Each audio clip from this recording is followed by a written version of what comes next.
সামিটে সব সমস্যার সমাধান হয়ে যায়, আঞ্চলিক আঞ্চলিক সমস্যা তা কিন্তু নয়। কিন্তু একটা বিরাট সুবিধা আছে এই যে শীর্ষ বৈঠকে যেটা হয়, সব রাষ্ট্র বা সরকার প্রধান একসাথে হন এবং সাইডলাইনে প্রচুর মিটিং হয়।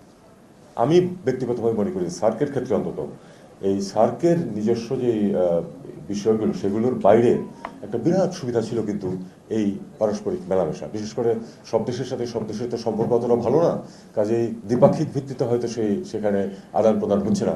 কিন্তু যেটা হতো যে সার্ক সামিটে গিয়ে তারা প্রত্যেকের সাথে দেখা করতেন। ঠিক আছে, সমস্যা আছে, তার কিছু তো অন্তত সেটাকে স্তীমিত করার ব্যবস্থা, সমাধান না হোক অন্তত ফ্লেয়ার আপ না করে, সেক্ষেত্রে এই যে মিথস্ক্রিয়াটা হতো সবগুলো দেশের মধ্যে, আপনি চিন্তা করুন 8টা দেশ কিন্তু 56টা মিটিং কিন্তু হয়ে যেত।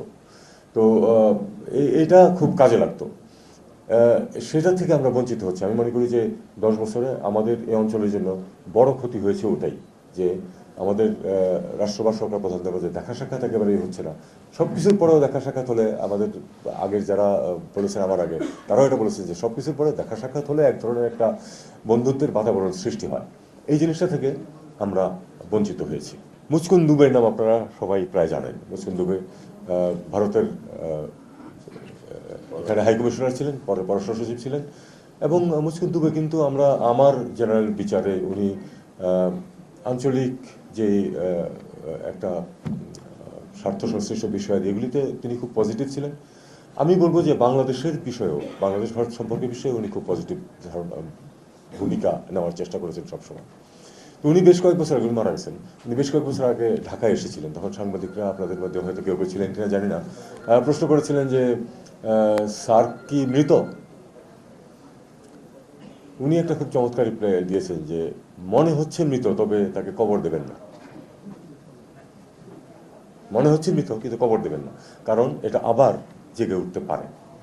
তো আমাদেরকে আশাবাদী হতে হবে, আমাদেরকে চিন্তা করতে হবে যে আমরা সামনে আসলেই সার্ককে রিজুমিনেট আবার করা যায় কিনা। 5 আগস্টের আগে এবং পরে ভারতের সাথে সম্পর্কে নিশ্চয়ই একটা গুণগত পরিবর্তন হয়েছে।